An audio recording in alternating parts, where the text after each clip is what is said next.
శ్రీలంకలో దిత్వా తుపాను కారణంగా మృతుల సంఖ్య 334కు పెరిగింది. మరో 370 మందికి పైగా గల్లంతైనట్లు శ్రీలంక విపత్తు నిర్వహణ కేంద్రం తెలిపింది. మధ్య తూర్పు ప్రాంతాల్లో మృతుల సంఖ్య పెరిగే అవకాశం ఉందని రెస్క్యూ అధికారులు తెలిపారు. దేశంలో 3 లక్షల కుటుంబాలకు చెందిన 11,18 మందిపై తుపాను ప్రత్యక్ష ప్రభావం చూపింది.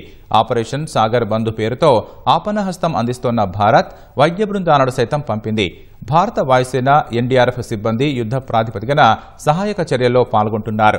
శ్రీలంకలో చిక్కుకున్న ఐరోపా, భారత్, పాకిస్తాన్ పర్యాటకులను సైతం రక్షించారు.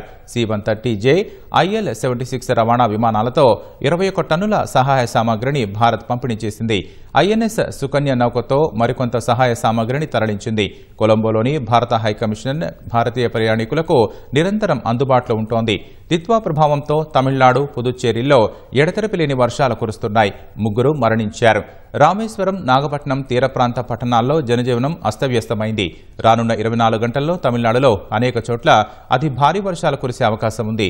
ప్రజలు ఇళ్లలోనే ఉండాలని, తీర ప్రాంతాలకు దూరంగా ఉండాలని ప్రభుత్వం కోరింది. మత్స్యకారులు సముద్రంలోకి వెళ్లవద్దని హెచ్చరించింది.